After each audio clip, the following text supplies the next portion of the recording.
What's going on, guys? It's the Bigs Podcast, episode 20.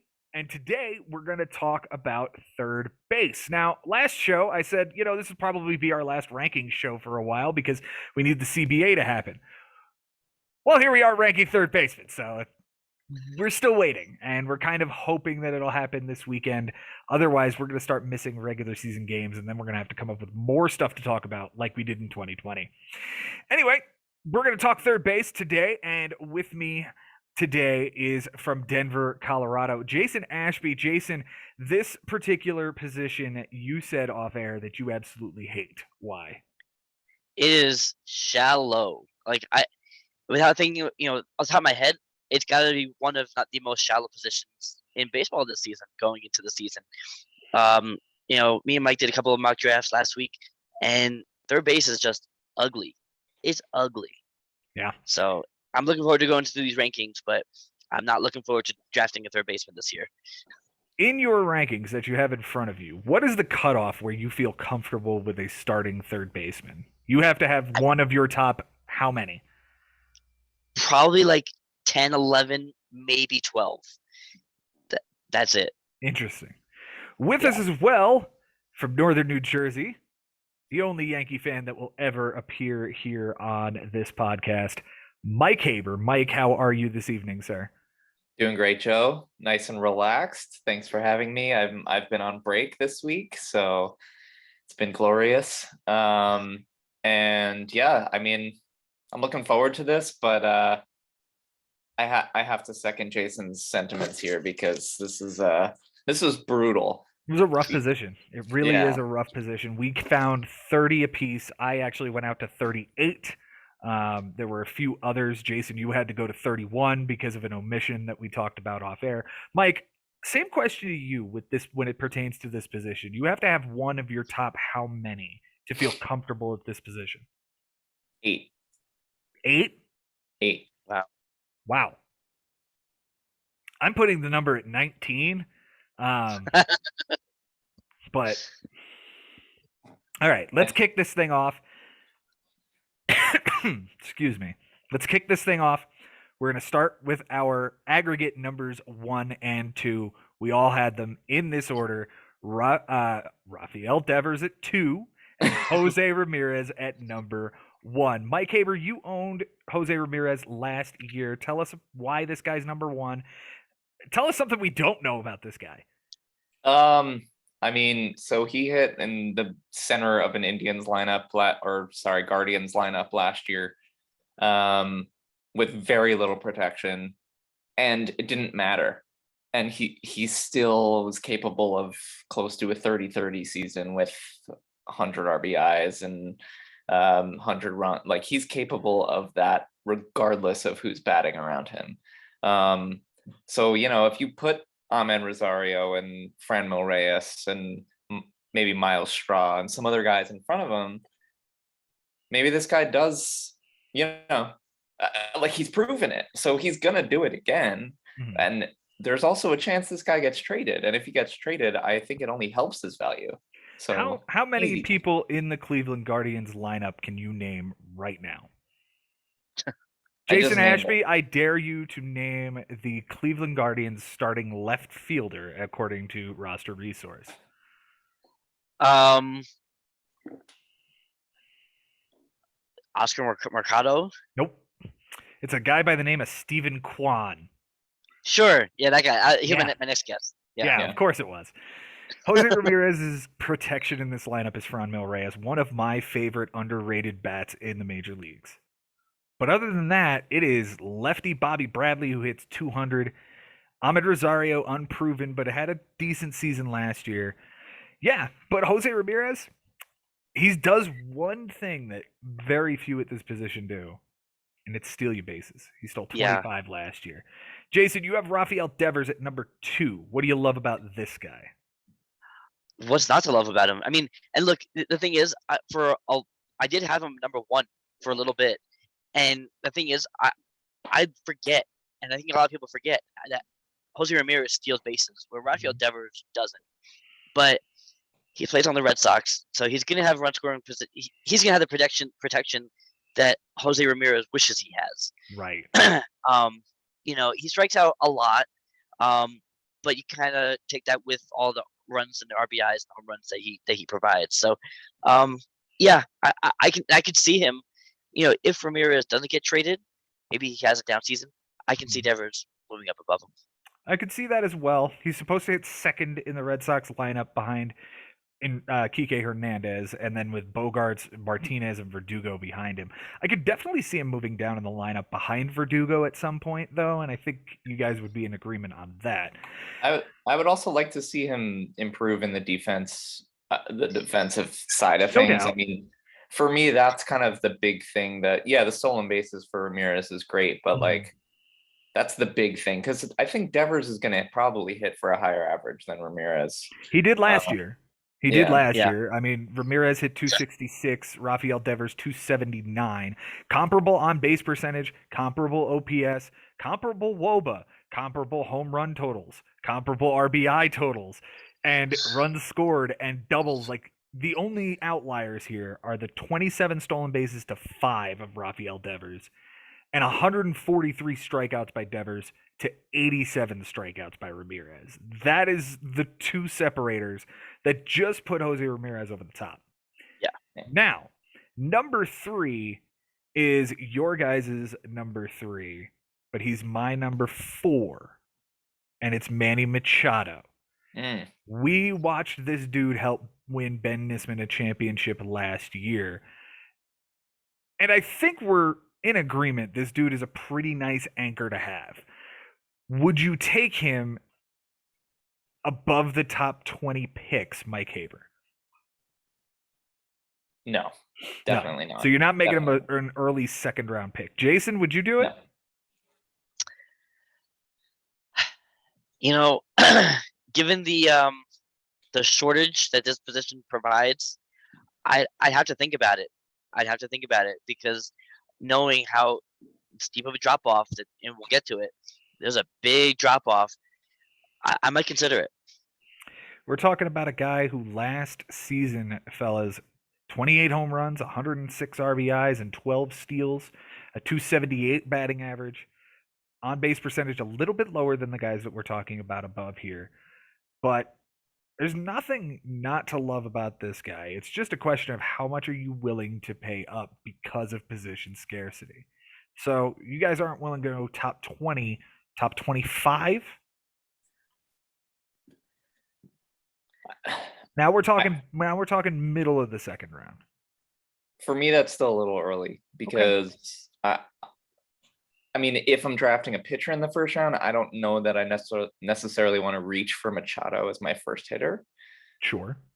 But if we're talking end of the second round, let's say you're drafting somewhere in the middle and you get Bo Bichette at like 8, 9, or 10.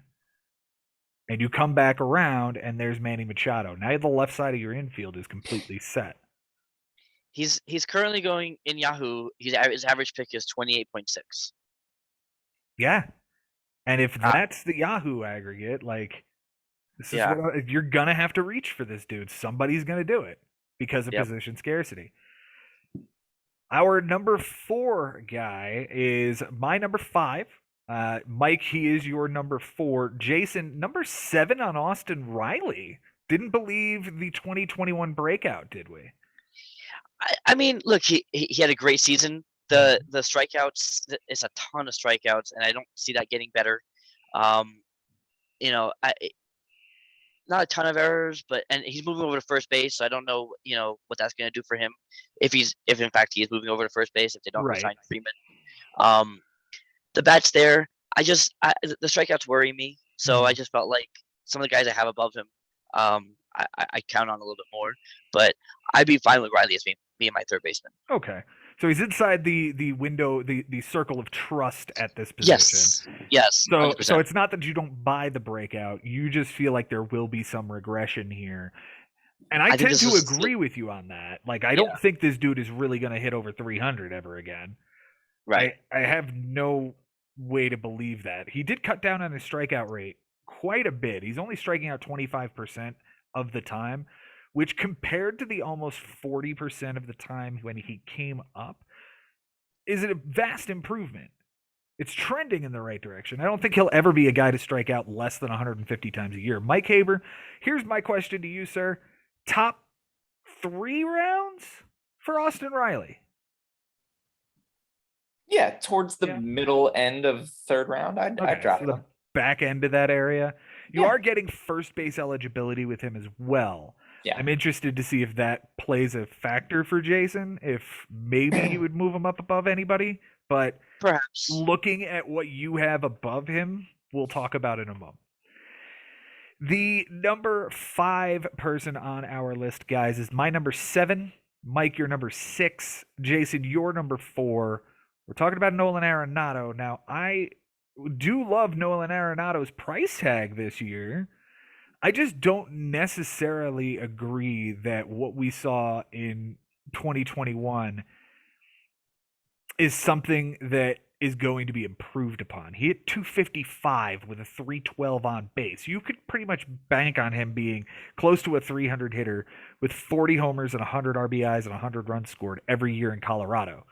Instead, we got 255, 312, 34 and 100 with 80 runs scored. He's a great person for not striking out. He's a Gold Glove defender. But you're not getting any speed. You're getting a middling batting average. I do not understand why he is behind someone like some of the people we'll talk about in a minute. I can't bring up anybody else. But what do you guys see here? What am I missing? What am I missing on this guy? Jason, you have him at 4. Yeah, I like the protection around him. Mhm. I like the lineup, and I like the power. I think for him, I think the average can go up. I think it will go up. I don't think. I think he's maybe not a 300 hitter, but I can see him being 270, 280, and I'm fine with that. Mhm. With that amount of power, and that steady Gold Glove. Like I said, no strikeouts. You know, is he a little high? Maybe, but I would take him over Austin Riley. Absolutely. Okay.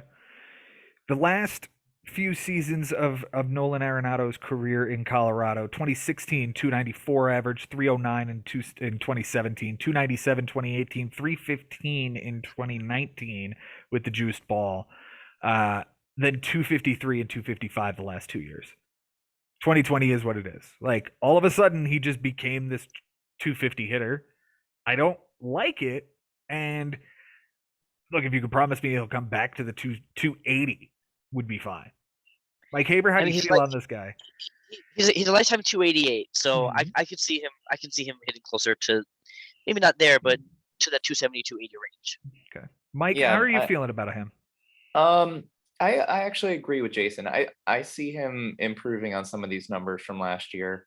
I love that Cardinals lineup this year. And what's great about the Cardinals is you know that they're going to be in it till the end. So like this guy's going to be pushing. He's going to be trying hard. He is a stalwart in the lineup. He almost had 600 at bats last year. Like he is durable and he knows how to hit. He's the reason Tommy Edman doesn't have third base eligibility anymore. Like, that kind of disappointed me because he was in my rankings for third base coming into 2021. And so I had him in my rankings for this season, and I'm like, oh, that sucks. So I had to take him out because he would have been the 20th guy for me to feel comfortable about. If I had Tommy Edman as my third baseman, like, I'd feel okay about it. Right. Let's move on to the next guy here and in our rankings. And this is where things get fun, guys. He's my number 3. You guys know who this is going to be. Mike, he's your number 5. Jason, your number 10 is Wander Franco. Tell me why Wander Franco doesn't belong ahead of Nolan Arenado. You're asking me? I'm asking either of you. Well, first of all, I have him above Nolan. Okay. Jason, you don't have him above Nolan then? No, I don't.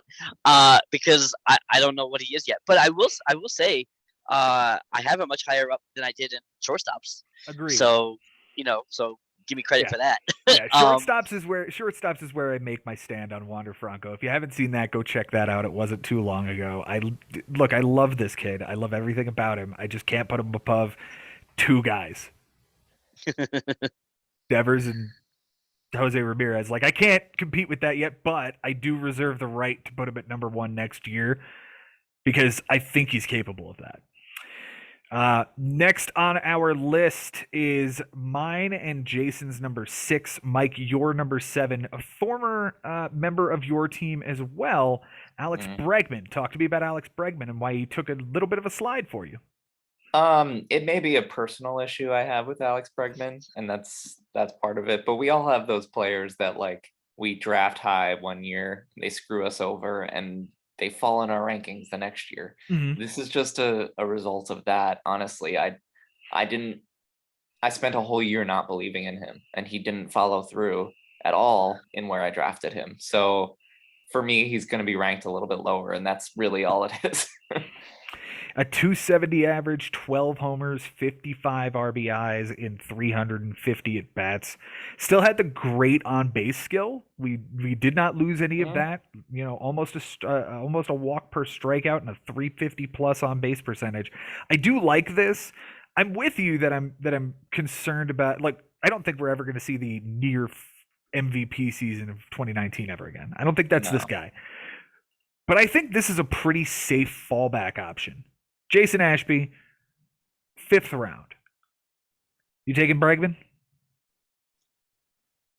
5th round. I probably could. I have to see what else is there, but I wouldn't hate that. All right. I'm gonna see where he's going right now. Right now he's going 54. That is much earlier than the 5th round. Yeah. That is middle of the 4th round. No, thank you. Yeah, passing on Alex Bregman now. That's too early for me. Okay. Yeah. Let's move on to the next guy in our aggregate here. It is going to be my number 8. Mike, your number 9. Jason, this is a top 5 guy for you. Chris Bryant, surprisingly enough. Not knowing where he's going, but you still saw something last year enough to bump him back inside your top 5. Why? I think he's too talented enough not to have a bounce back. I know he had somewhat of a down year. He still hit 25 home runs, 73 RBIs, and stole 10 bases. Like that's not nothing. It's not what we were expecting from him and what we're used to seeing from him. I think there's going to be an improvement there, and the versatility, the eligibility of all 3 outfield spots and the corner infield. That's useful. Mike Haber, you owned this guy as well last year. He's 5 position eligible in the bigs, 1st, 3rd, and all 3 outfield positions. That's got to carry some weight, right? Yeah, and look, it was nice to plug him in when I had players on the bench, and he played everywhere. It was nice, but he tailed off so hard at the end of last year that I don't know if the first 2 months were like an anomaly, because he hasn't shown us that in a while, like the production that he did in the first few months of last year. The one thing I do want to point out is Jason was talking about the production that we're used to seeing from him. He's only hit 30 home runs or more twice in his career, and one of those was 2019 where he hit 31. The other is his MVP season of 39. Yeah. He is very much cut down on his strikeout rate. He used to strike out a ton, led the league in 2015. But I don't think this is a guy that I think of when I think of big matching third baseman. He does a little bit of everything. He does everything good. He doesn't do one thing well. He's more a stabilizer than he is an outlier on anything. Right. Yeah. We don't know where he's going. That's true. Know, but like I still feel like having that position eligibility, and he's not gonna hurt your team. Right. And that makes a ton of sense. Like I'm understanding why you put him at 5, because position eligibility and the fact that he's just not going to hurt you is huge. The only way he hurts you is if he physically gets hurt. Played 144 games last year, 147 in 2019, 151 in 2017, 155 in 2016. He really only had like 2 seasons where he didn't play every game. And okay, it happens. Like, it also kind of depends though on what you're looking for as your third baseman. Like, sure. Are you drafting a third baseman as a masher? Because typically that's what I'm used to looking for from that corner infield position. Bryant doesn't offer that, like you just said, and I trusted him more in Chicago to be that type of hitter, but in San Francisco, I didn't really. No, and when he went to San Francisco, he did okay. Don't get me wrong. He hit 260, 7 homers, 22 RBIs in 51 games. Like, he was fine. He was what he was, and he is what he is. Let's ask this question. Where are the best and worst landing spots for Chris Bryant? I assume we're going to take out Colorado as the best because, I mean, everybody will be better in Colorado. Okay. And we'll take out San Francisco as, like, San Francisco is interesting, though, because it's not necessarily the worst, despite the fact that the ballpark doesn't play well. Mike Haber, where's a spot that Chris Bryant could land that you would move him up significantly on these rankings? Is there a place? Significantly? More than one spot. If the Dodgers can grab him. Okay. Jason, how about you? A landing spot where you would move him even further inside your top 5? No, I don't think. No? Now, I'm not moving him up. All right, then where would be your favorite landing spot, and why is it Seattle? Yeah, I would absolutely love him in Seattle. That to me seems like a perfect fit. It's a burgeoning team that is just ready to make the playoffs, and I can just see him leading the way. Kyle Seager just retired. Put him there right there at third base and call it a day. I don't necessarily hate the idea of the Yankees getting in on this guy too, by the way, and move Gio Urshela to short. I don't necessarily hate that, but I digress. We'll move on to the next guy here. And Mike, a little while ago, you were talking about people that you draft really high and they don't really pan out for you the way that you do. You got half a season out of Alex Bregman. I got nothing out of Anthony Rendon. 10th for me, 8th for Mike, 9th for Jason. We all kind of feel like, how big can the bounce back be? And how much do you believe it will happen, Jason? I mean, he's done this before, right? Like, he missed a bunch of time. What was it, in 2017? Yeah, 2015. He only played 80 games. Played 80 games, and then came back with a nice 20 homers. season. Yeah. So I mean, if you can replicate that, like, you'll take that. But the durability is certainly a question mark, and I don't know what his health status is going into the season, so it's just hard to really move him too far up where I have him. Right, Mike Haber, how are we feeling about this guy as an anchor at the corner infield? I don't necessarily feel like it's the best option, but I have to at least admit that this guy did put up a season of 34 and 126 back in 2019. I don't think we're ever going to see that, but what would you expect out of him? If he gives us, I don't know, 25 to 30 and 90 RBIs, like, I'm good with that. I'm good with that at a corner infield position. Okay. He's going to give you batting average at the bare minimum. Like, I don't think the 240 he hit last year was real. And even in 2020 when he hit 286, like, that was still kind of low for him. His career average, so his 162 game average is 287 batting average with 24 home runs, 96 RBIs. I think that's reasonable. Yeah. If you could tell me he did 285 with 25 and 100, I'll take it. I do like the Angels offense this year, and I think that he's gonna have protection around him. Like, people were not really afraid of Ohtani last year. No. Going into this year, like, if you have Ohtani and Trout hitting in front of you, the lineup stacks like this: Ohtani leading off, Trout 2, Jared Walsh 3, Rendon 4, and then Max Stassi. Oh, yeah, that's where it kind of falls off. In a hurry. Look, I believe in Joe Adele. I believe in, Not much else after that though, because we're talking about Brandon Marsh, Brandon Marsh, Max Stassi, Tyler Wade, and David Fletcher. Like, Ugh. eesh, Go get eesh. Chris Bryant, Angels. Could. Yeah. Let's move on to the next guy here. We are now pushing outside of the top 10 on some of these. Mike and I have this guy at 12. Jason, 8 for Yoan Moncada. Is it the lineup? It's the lineup, and I feel like he's a safer bet than some of these other guys that I have below him, to at least give me some sort of production that I feel comfortable with having as my starting third baseman.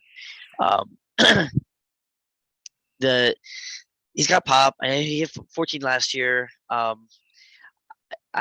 don't know what it is about him, but I think that again, I just feel like he's a safer play for me than some of these other guys down the list. I fear we're chasing the 2019 Dragon with this guy. I really do. Like, we saw an incredible season out of him in 2019. I had him in 2019, just so you guys know. A 315 batting average, a 367 on base percentage, 25 homers, 10 steals, 83 runs scored, 79 RBIs. Like, this is what we're chasing. And that was still when the lineup wasn't great, right? So now that the lineup is back together and you can feel good about plugging this dude in as your third baseman, because apparently he's going to hit second in this lineup.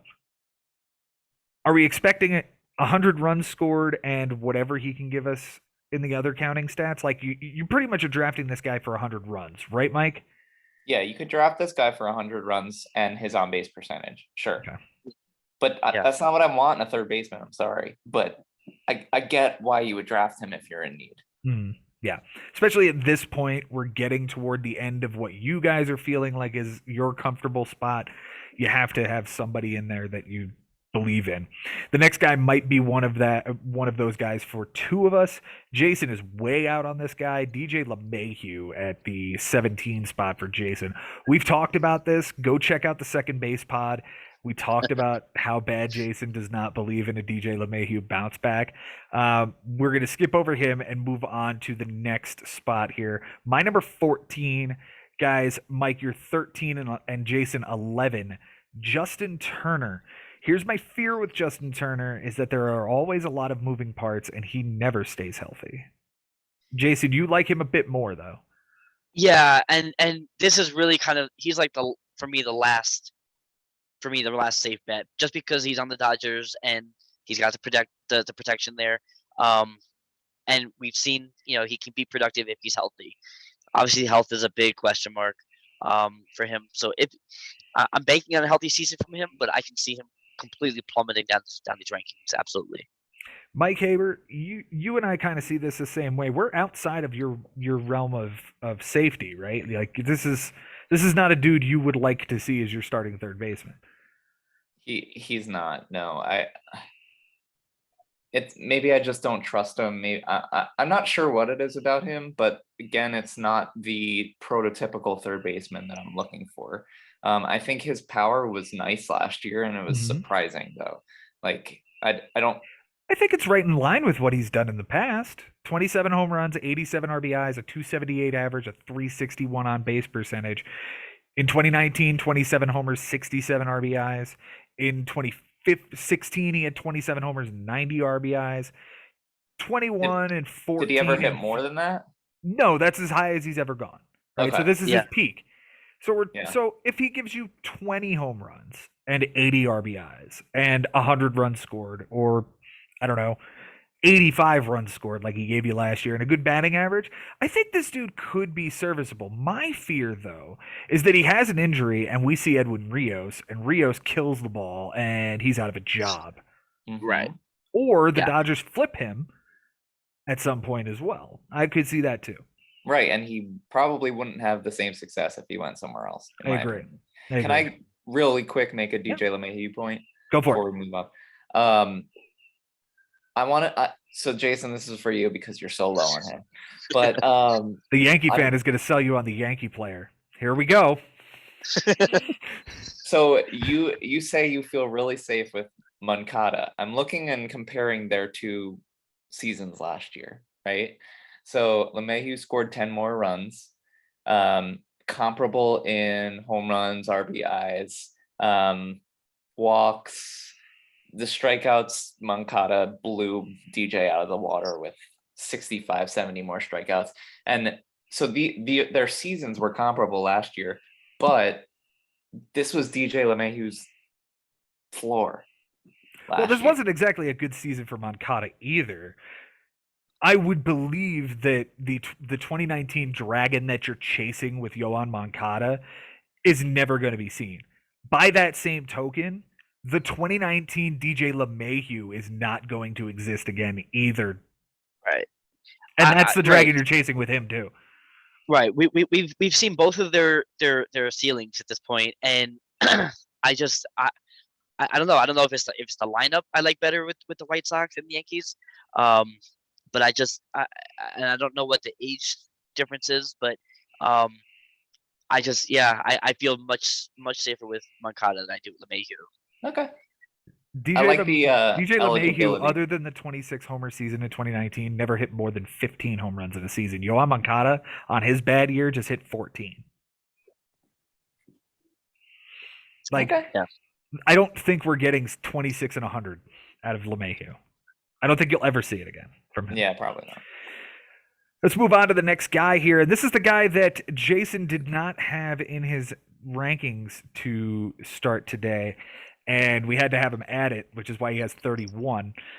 We're talking about, Mike, our number 11, and it is Alberto Montecy. Now, this is the hard part with this guy, is that if he plays 150 games, you will win the steals category. Period. Like, fact. He will probably. The dude in 2020 had more than something like 14 teams did in 2020. It's just it's a staggering amount of speed. Yeah. Can he stay healthy is literally the only question. Jason, he's not inside your circle of trust. Not right now. No, I haven't seen enough from him to know that I can count on him for a full sprint of a season. Right. After the season, if he gives me 150 games this season, yes, he's right back up. But I saw what he did to Casas last year, and granted Casas perhaps way too early, but that's a red flag for me. Especially because the injury was to his legs. To his legs, so, yeah. It was a that's the moneymaker. Yeah. So this guy had 126 at bats last year and stole more bases than every third baseman except Jose Ramirez. Yeah. You can see a 15 or 20 home run and 50 stolen base season from this guy. You could also see 35 games played. You could. Yeah. Yeah. The strikeout numbers also concern me quite a bit, especially when they're coupled with literally no walks. My man walks less than a lot of fat people. He does not walk at all. My man strictly runs. 6 walks in 35 games. 11. The biggest standout is 19 walks in 415 at bats in the only season that's close to a full year. I mean, the outlier, in my opinion, that makes him special is the fact that he's not a Billy Hamilton. He can hit for power. Sure, we've seen that. We've seen that. It will be interesting. Again, if he hits, you've got the lottery ticket.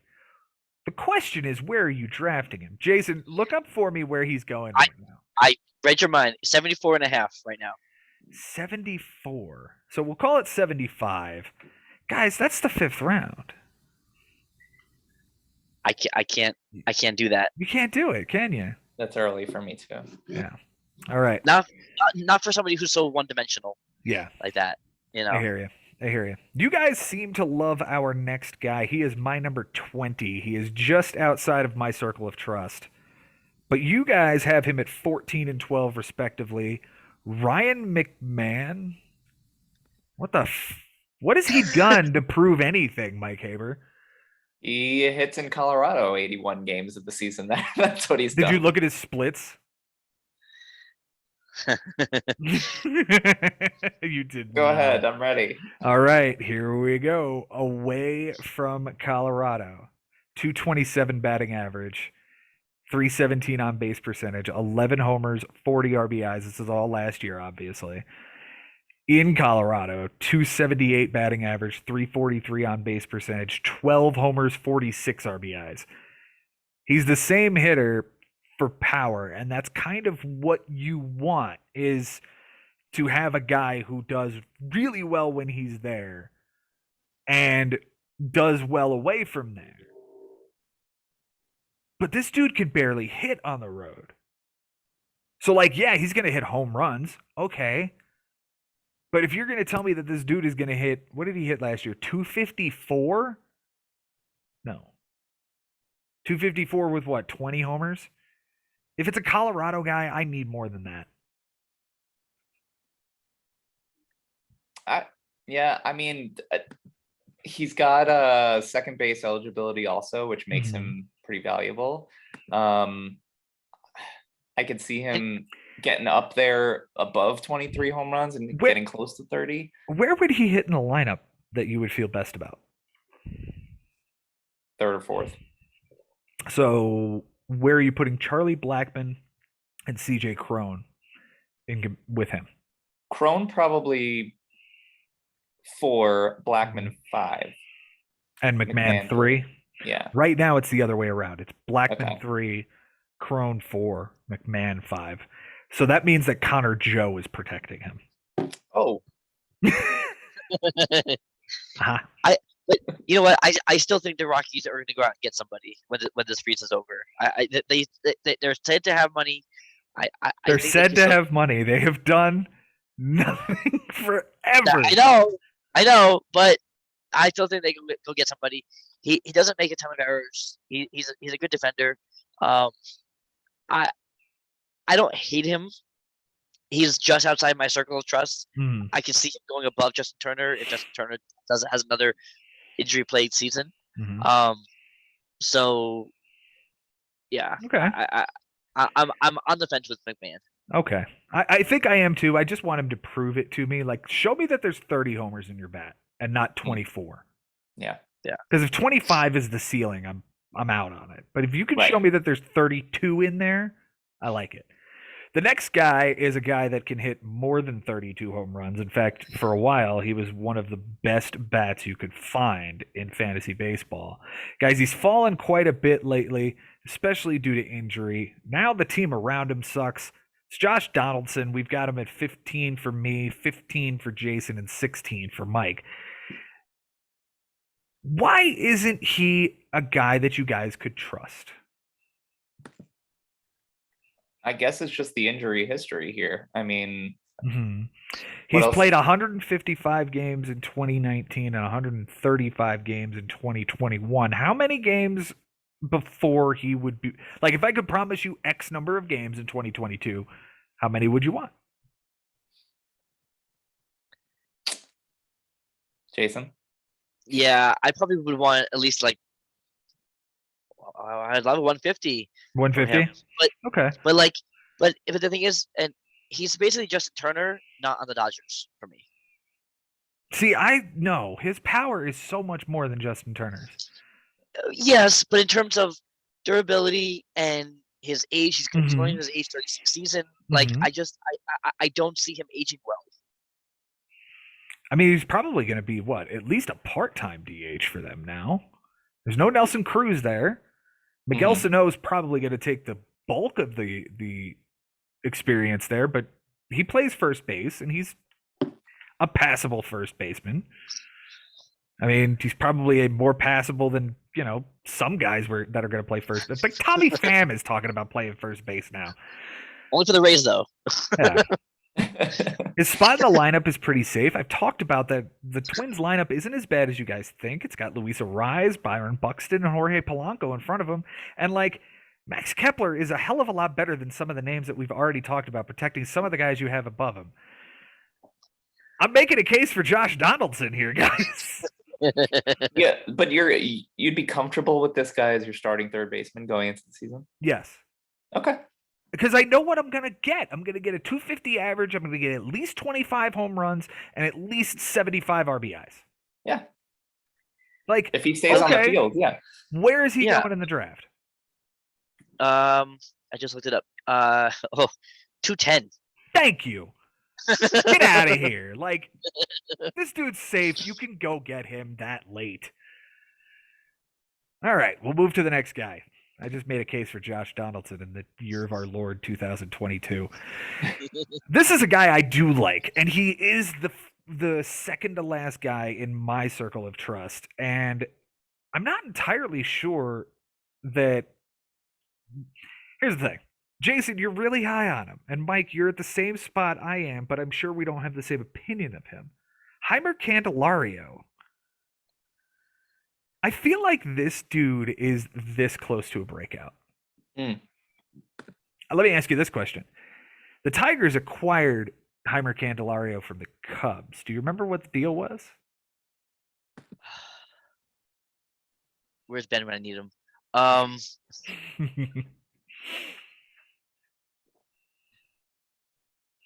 Nope, I'm gonna look it up right now. Okay. Because I'm running this So page. what you might think of immediately is the Nick Castellanos deal, right? Big name going to Chicago and a prospect going back. Actually, it was for Alex Avila and Justin Wilson. So Ooh. it's this dude and another third base prospect they have in Isaac Paredes. I digress. This dude led the league in doubles last year. What? 42 doubles for Hymer Candelario. Again, he's playing in Comerica. You know it's going to sap his power. He only hit 16 home runs, but this dude can do doubles. And he hit 270. Why is he not trustable? Yeah. I think he's last year was really promising. It's just one of those things like I wouldn't be shocked if he regressed to the point where he was benched. It's like he's got to prove it again, I think, or take that another step forward. Given the lineup right now goes Akil Baddoo, Robbie Grossman, Javier Baez, Hymer Candelario, Jonathan Scope, Miguel Cabrera, Spencer Torkelson, Tucker Barnhart, and Victor Reyes. Like, go get a center fielder that's better than Victor Reyes. Yeah. And I think you're good to go. And Hymer Candelario's in the middle of this. Mm-hmm. I could see Nick Castellanos numbers that he was putting up in Detroit before he left there for this guy. Love it. Love it. And Jason, you're all over it. Like you're 13. You know what? Yeah, and I'm kind of really buying in on the Tigers, like in general. Like I think the Tigers are going to be a real fun team this year, and like you said, he can be right in the middle of it. So, even if the power isn't all the way there, I'll take 40 to 40 doubles for my third baseman. Absolutely. Yeah. Here's an interesting one. We're a little all over the map on this next guy. I'm at 13 on him. Mike, you're at 23 on him. Jason, you're at 16. It's Chris Taylor. What don't you like? You just don't seem to like the Dodger third base options here, Mike. Why? I guess the reason that I said before is I'm looking for something very specific out of my third baseman. And Chris Taylor was really hot for a period last year and declined a bit after that. And I don't really see him as a 20 home run guy that's going to get all those at bats again. I could be wrong, but he just signed that big deal, man. Like, and I don't think there's a person stopping him from playing second base. They would not have signed him to this big deal. What did he sign for? Like 80 something million?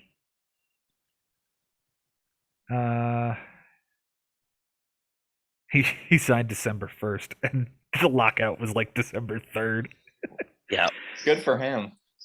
Chris Taylor contract. It's 4 years, 60 million. Like that's pretty big money. That's not like huge, but this dude's he's playing. Gonna play. He's gonna play. And the thing is, he plays everywhere. So he's gonna play. Like when Justin Turner goes down, look, Where is Justin Turner going and where is Chris Taylor going? If you put these two guys together, would you feel comfortable about it, Mike Haber? I'm all about making people comfortable at this position. That's what I'm doing tonight.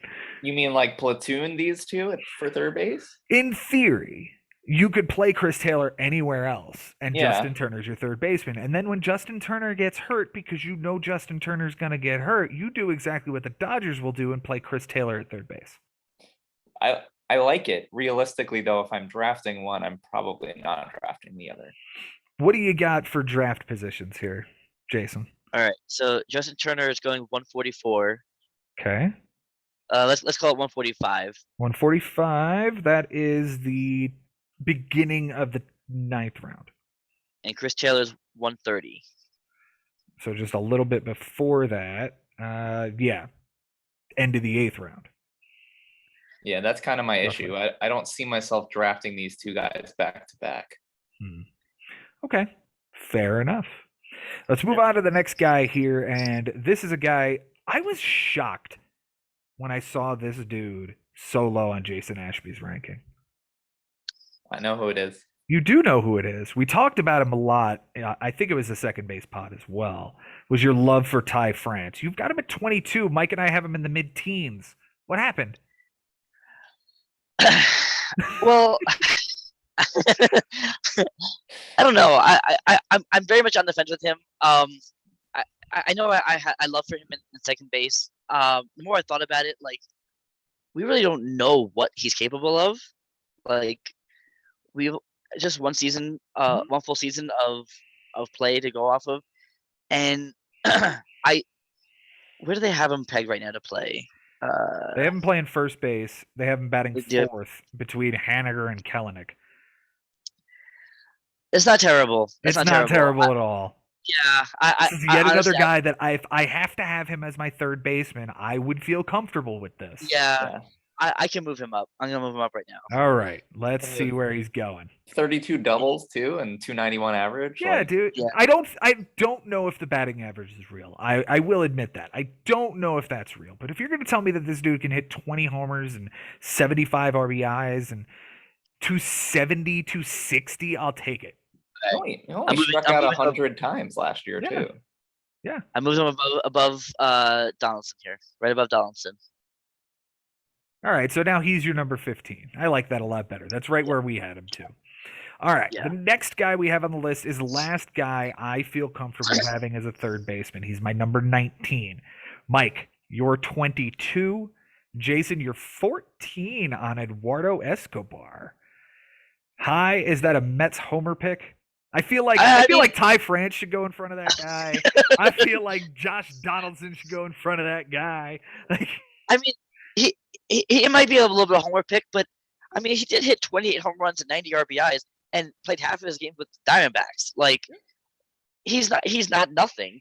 And he's gonna play with the Mets. He's gonna shift around the infield. he's probably the starting third baseman on opening day. Yeah, I would think so. Yeah. But I can see him moving to second. At some point, I think he moves a lot. I think he does a lot of things, and I think he does a lot of things well. And he's going to spell everybody.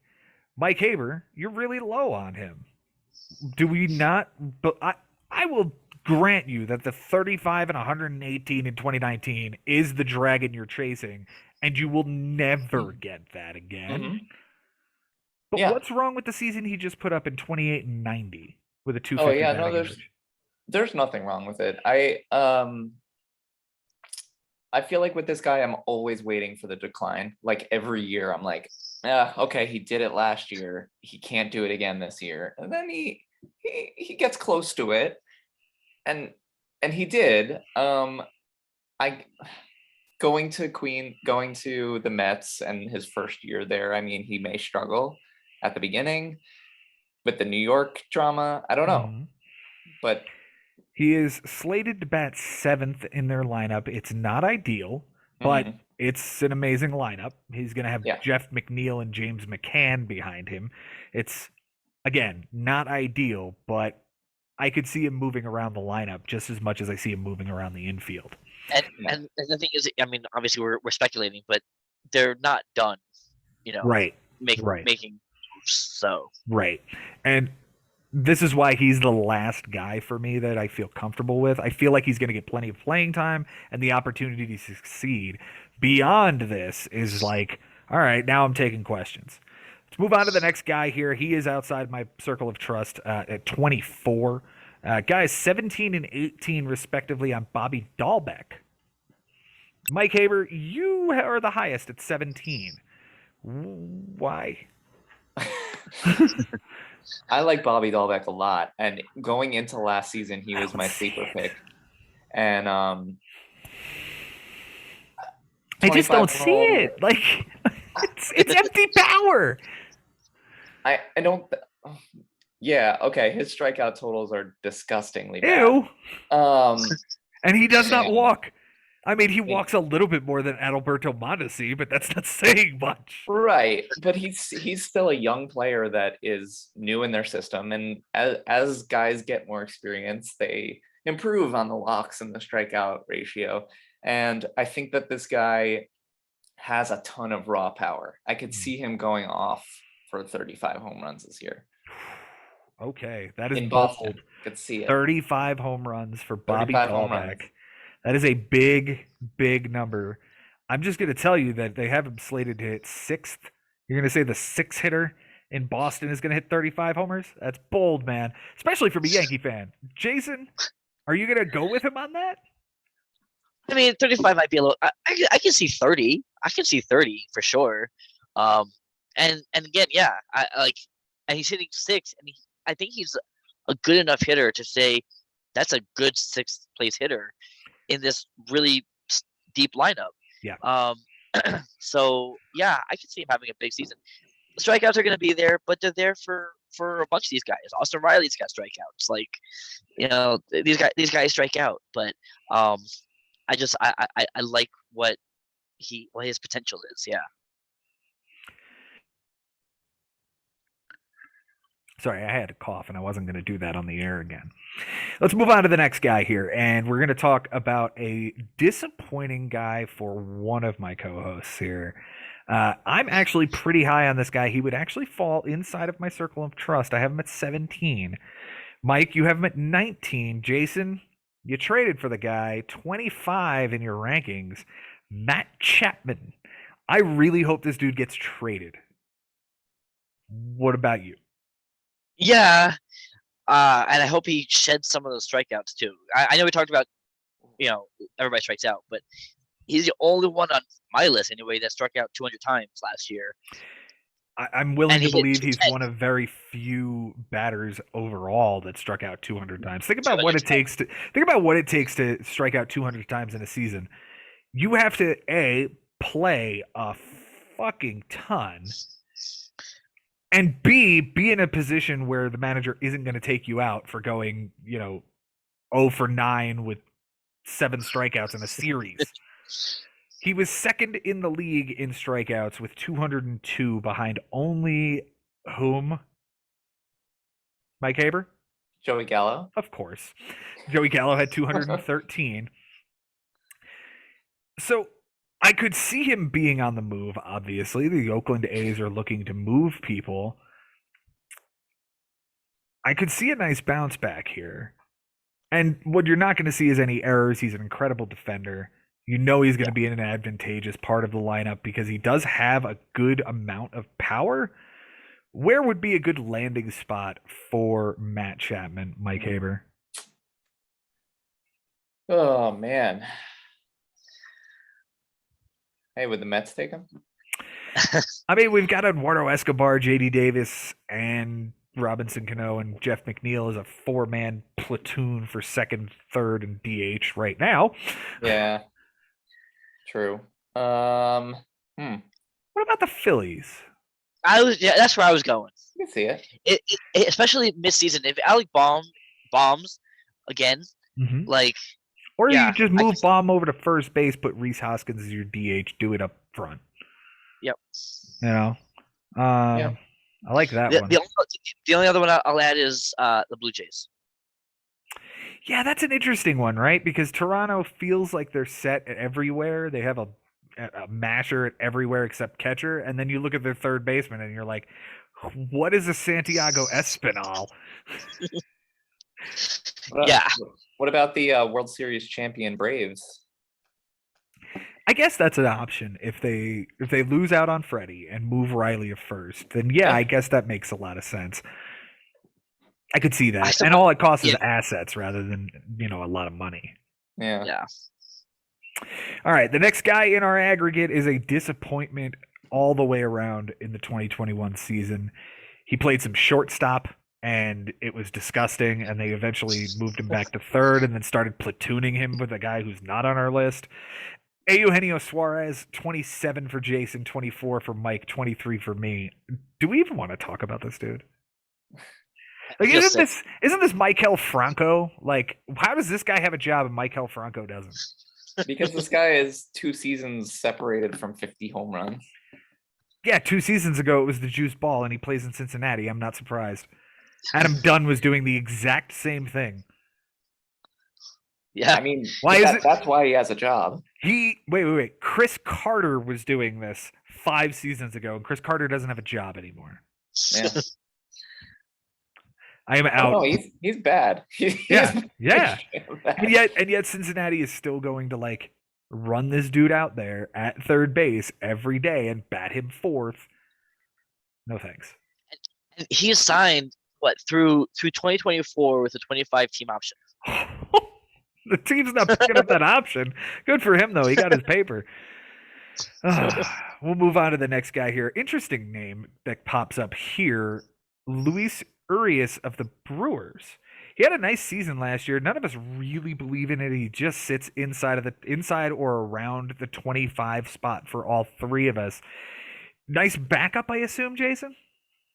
Yeah, and I could see him going up. I mean, he showed good pop last year with 23 home runs. Yeah, the batting average and the strikeouts not great, but this is his first full season. So, like, I could see him taking some step forward. Mm-hmm. In 2022, I like the Brewers' offense. I don't think it's terrible. And yeah, I can see him, moving up the rankings. If we do a midseason show or something like that, I can see him moving up. Okay, Mike. I think this is one of those moments where you look at this guy and you just take a flyer if you've missed out on your circle of trust. Like, this is kind of what you have to do, right? Yeah, and what I love about him is that he's middle infield's backup. Like, to have second and short eligibility, and third is huge. The 24 errors scares the shit out of me. Like, this is like Rafael Devers. Like, yeah. He's slated to hit 6th in their lineup behind Rowdy Tellez and Hunter Renfroe, just in front of Omar Narvaez. I don't hate it. And just to on the errors, 14 of those errors came as a shortstop. Okay. Only nine came as a third baseman. So if you look at it that way, it's not as And I'm sure those errors came before they acquired Willy Adames, because Willy Adames is now the shortstop. He's not going anywhere. And I feel like those 2 guys are pretty comparable. Like, what you could get out of them feels similar. 250 to 260 batting average, 20 or so home runs, 75 RBIs. Feels about right. Yeah. He's going 250 right now in the draft. That's free. That's essentially free. Right. That's 15th round beyond. Like, yeah. I would sign me up for that. Couple more guys here, and then we'll move into our sleepers, breakouts, and busts. Let's talk about Cabrion Haze. I have him at 30. Why do you guys even have him in your top 20s? Or top 25s, I'm sorry. Jason, you have a 26. Mike, he's at 21. Why? What has he shown you? Nothing. He's shown me nothing. Okay. He is just a big name prospect who is supposed to be a huge player who didn't find it last year. So I'm giving him the benefit of the doubt and saying that he has a better season this year. And that's all I have to go off of. Yeah. Right. I mean, somebody's got to hit in that lineup, right? Yeah. So I mean, they have him batting leadoff, which That's interesting. That's interesting. Is that a thing?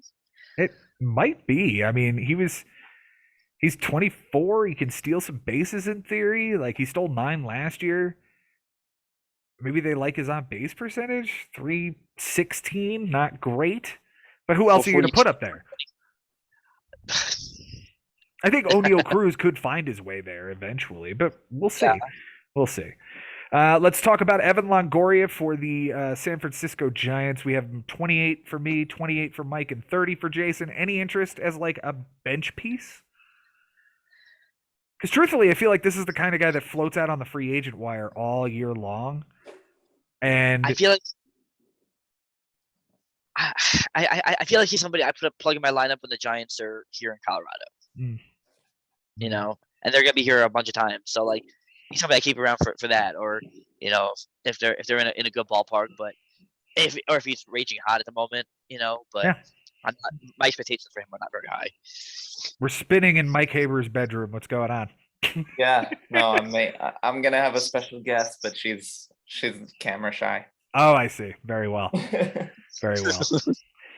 The last guy we'll talk about here, we all have Rafael Devers at 2, Jose Ramirez at number 1, and this guy at 29, patio knowledge. We love patio knowledge.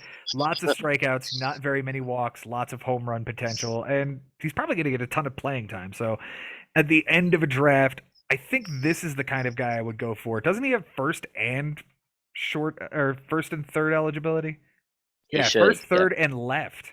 See, this is a guy I would throw at the end of my roster as like a backup, but I digress.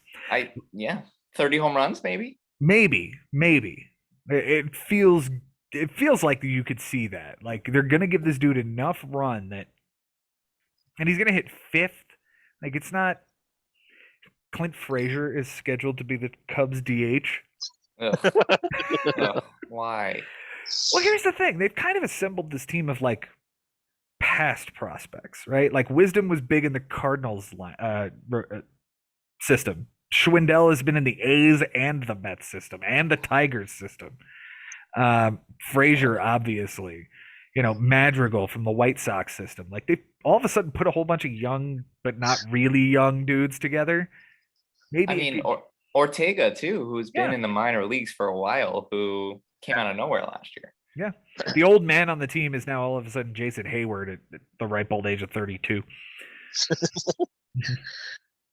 All right, that will cover the 26 guys that we all agreed upon. Let's talk about guys that 2 of us had and 1 of us did not. Mike Moustakas, JD Davis, Luis Ariz, Gio Urshela, and Alec Bohm all hit the top 38 for myself and Jason. Mike, do you have any faith in any of those guys, and why don't you believe in Gio Urshela, your own dude? I mean, just because he's a Yankee doesn't mean I want him on my fantasy team. I don't. I had him last year on my fantasy team. He does everything average. Is he a good backup? Sure. I'll take him on my bench, but I don't want him as my starter. I loved what I saw in 2019, but now looking back, it's like, well, maybe that wasn't real. Maybe this was just Mike Talkman. Maybe this was just Big Dick Mike Ford, our mascot around here. I don't necessarily enjoy the fact that he only walked 20 times last year in 420 dab on him at bats. Like, yeah, I mean, don't get me wrong. I have him way down the list at like 26, but I digress. Mike, you and I had Kevin Biggio, Spencer Torkelson, and Jonathan VR. Jason, any interest in those 3? Look, Spencer Torkelson is somebody who is absolutely could be, you know, a breakout sleeper pick. I said I love the Tigers. We haven't seen anything from him, obviously. So it was hard for me to put him in my rankings without having seen a major league at bat. Okay. But come next year, yeah, he could be top 10 for all I know. He might be the next wave of like really good third baseman that we see coming into the league. It always comes in waves. You know, shortstop used to be really ugly when we would draft Hanley Ramirez and Troy Tulowitzki, and then that was kind of it. Now it's one of the deepest positions. So, do we think that the CBA is going to affect Torkelson as far as like service time? Do we think he could be held back? I think it's possible. But I think it would be more like a Chris Bryant situation where you'd miss a month max. And because he's ready. He's ready. No doubt. All right, let's talk about sleepers, breakouts, busts, and comebacks. We're going to start with Jason Ashby on your sleeper. Jason, who is it outside your top 25 who you think could return top 15 value? Um, outside of my top 25, um, I I can go with either Cabrion Haze. I'll go with Cabrion Haze. I'll go Okay. with Cabrion Haze. Yeah, I think again, I think somebody on the Pirates has to perform something, Mhm. and if he's hitting leadoff, like that could be interesting. So I think yeah, leadoff we'll go is with a Haze. good spot for him. He'll get the opportunity to steal bases, and it's not the worst. Well, it probably is one of the worst lineups behind him. Yoshi Tsutsugo, Brian Reynolds, and Ben Gamel. Oh God. Yes, Ben Gamel is hitting cleanup for the Pittsburgh Pirates in the year of our Lord 2021. Oh my God.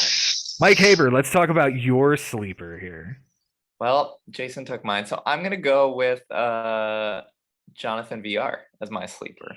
I think I Don't know where he's going yet, but don't know where he's going, but didn't this guy go to Baltimore and Miami and just have double-digit steals and home runs, and I yeah, can he see him put up doing a that. he put up a 24 homer, 40 steal season in Baltimore in 2019. I think that's as big as you're going to get, right? Yeah. Last year we saw him in 142 games. I don't even think the Mets were planning on him playing that many games. Absolutely not. 18 homers, 14 steals, a 250 batting average. Okay. Like if he gets regular playing time again, I don't hate that at all.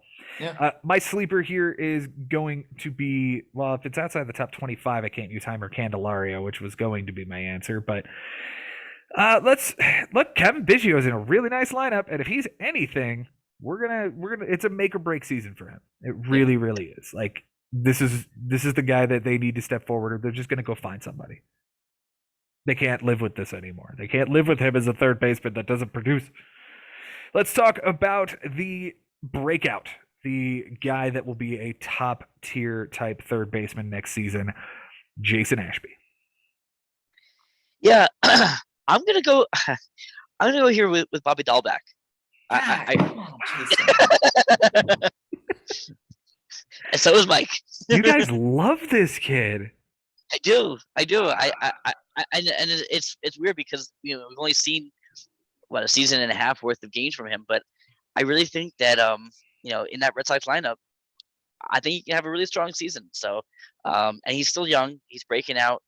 I can see a big year for him. Okay.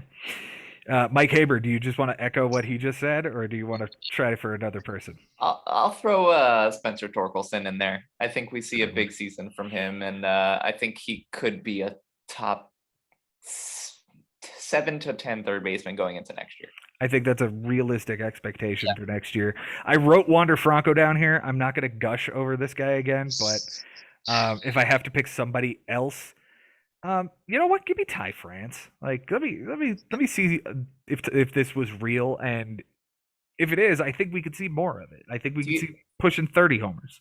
Do you think Wander Franco has enough power to justify as high as you would like to draft him? Yes, I think there's 30 homers in that bat. Okay. Yeah. Okay. I'm not expecting him to go 42 or 45 or anything like that, but I think what you're seeing from Juan Soto is what you can expect from Wander Franco. Okay. 30 home runs, 100 RBIs, great on base percentage, low strikeout numbers. I love it. Let's talk next about the bust. Who are you staying away from, Jason Ashby? So my bust is actually somebody who I was kind of somewhat gushing over, but I feel like Yohan Moncada, with where you have to draft him. Did he take all three of yours, Mike? He took literally all three of mine. Honestly, like, right? We might be wearing different hats, but that's about it. Yeah, I the like you were saying, Joe, that 29th season is very much unattainable, and looking to see again where he's going right now. 122nd. That's not terrible actually, but I just he's in my circle of trust, but he's very much easily on his way out of it. It's middle of the 8th round. Mike Haber, do you want to pick a different person that you don't want to take, or do you want to talk more about Yohan Moncada? I'm actually gonna go with Austin Riley here. I think that Okay. where you have to get him in the draft, I don't know. I see regression, and I don't know if I'm willing to pay a late second, early third round pick for this guy. Okay. I can respect that much the same way I thought Jose Abreu was kind of overpriced coming into 2021. I can respect that choice. Mine, Ryan McMahon, if he doesn't hit in Colorado, what happens? He explodes. He's nothing. He's literally nothing. And Colorado has been known to have terrible prospects. See David Dahl and Sam Hilliard and Ben Paulson and every catching prospect since Chris Iannetta, including William Rosario. Like, I could go on for days with the terrible prospects. That's going to be a show I write up at some point. Get me off of Ryan McMahon. You guys can have all of him, every inch of him. Let's talk about a comeback player of the year. Mike Haber, let's start with you on this one so that you don't get sniped for the 4th time in a row. Who's your comeback player? Appreciate it. I'm gonna go Rendon here. Okay. I see a nice bounce back for him. Not where he was with his MVP type season in Washington, but somewhere in the 30-100 range. Okay, I think that's a fair assessment. I don't think he gets quite to 30. 34 to 126 in 2019 was the only time he hit more than 30 home runs. But like 28, 29, I wouldn't be upset with that. Yeah. Jason, who is your comeback player of the year, and why is it Anthony Rendon, apparently?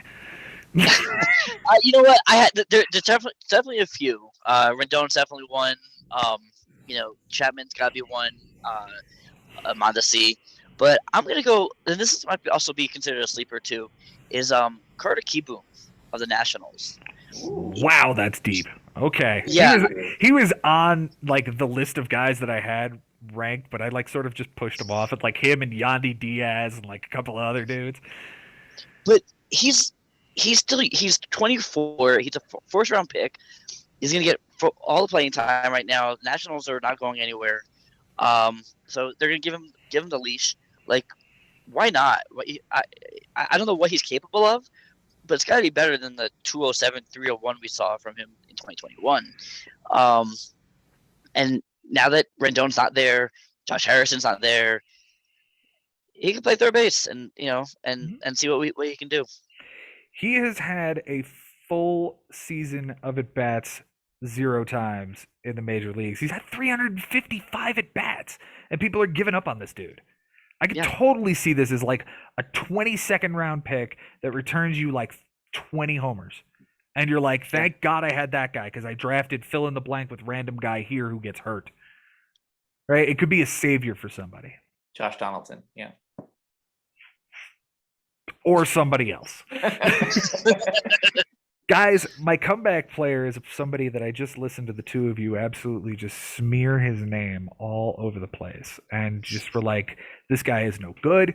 He has no chance to be good. I'm going to avoid him like the plague. I don't want any part of him. Why not Yohan Moncada as comeback player at this position? Why not? Because we're talking about a dude who went from one time being one of the worst strikeout hitters that you could possibly imagine, led the league in strikeouts one season. And now he's in the 94th percentile of walk percentage. This dude has gone from one extreme to the other when it comes to plate discipline. Now, is that kind of the reason we're overcompensating for that plate discipline? The lack of power, the lack of batting average, because he's just not swinging the fucking bat. If he swings the bat a little more, I think we see the walk percentage come down, but I think we see everything else start to come up. And he's in a position in a lineup that we absolutely love. They're going to bat him right behind Tim Anderson, who's on base a lot. And then the best RBI guy of the last decade, Jose Abreu, right behind him. That's a great spot. And you're going to tell me that he's going to chip in a few steals here and there? Okay, I'm on board. I am on board with Yohan Moncada. I would feel very, very safe with him as my third baseman this year. And if he stays in that number 2 position all year, that's great. Mm-hmm. I don't think he will, in my opinion. I think that they'll drop him down eventually. It is possible that Luis Robert comes up and takes that spot at some point. Or they put Luis Robert at the top and move Tim Anderson down, who has a great batting average. I can see all of these things happening. But what I think also will happen is that guys like Abreu and Grandal will fall as well, and you'll get a top 4 at some point of some grouping of Tim Anderson, Luis Robert, Yohan Moncada, Eloy Jimenez. Yeah. I think those 4 dudes are the future of this team, and there's no reason to move Moncada out of the 2 hole. You can even bat Robert third. He's got 30 homer upside. Yeah. I think it's way too advantageous a spot, way too good a price tag. You're going to tell me I get him in the middle of the 8th round. I like it. I can get him later than a lot of dudes. I'll tell you what, you sold me, and I'm going to change my bus pick. Okay. Oh, can I take it? I'm going to change my bus pick, and I think this is something you would take, Mike. I'm going to say Alex Bregman is going to be my bust, because you sold me. Looking at where they're being drafted right now, it's Bregman's in like the 50s, didn't we say that? Yeah, you 54. You can get this dude outside the top 120. Yeah, so and because people are reaching for Bregman for that for the 2019, back. And there is a line of thinking that says he bounces back too. There's a line of thinking that Rendon bounces back. Look, somebody is going to, and there's going to be somebody who has a terrible season too. Right. Inside this top 10 or so. So we shall see. Guys, thank you so much for being here with me. This has been a tremendous show. I know how much we hated this position, but it sounded like it was a good time. Jason Ashby, thank you so much for being here. Of course, man. I'm always happy to talk baseball with you guys, even in a ugly position like third base. But I'm looking forward to a good 2022 season whenever it begins, and I'm ready to go. Yes. Mike Haber, thank you as well for being with us, staying up late during your vacation. Thank you so much. Always. You guys are worth staying up late for. Always. Aw, that makes me feel all warm and fuzzy. I hope you guys feel all warm and fuzzy. Thank you so much for watching. If you're watching on YouTube, go ahead and click that subscribe button. Ring that bell. That way you get notified whenever we go live. Go ahead and follow us on TikTok, Instagram. Eventually we'll get a Facebook too, I suppose. And we're going to be talking a lot more about our league specifically in the upcoming shows. We're still going to be doing baseball in general. We will have a CBA episode as well. But for at least the next show, we are going to be doing our specific league, the Bigs. We love our league so much. That's where we started from to create this podcast. We create it for the guys we play in the league with. The league has been relaunched. We have 14 confirmed members. By the time we meet next week, we will have the 16 named. Until then, guys, follow us on all the social medias and like all of our shit. It's going to be a lot of fun this year. Thank you so much for watching. We couldn't be here without you. Until next time, it's been real, it's been fun, and it is always real fun in the Bigs. We'll see you next time.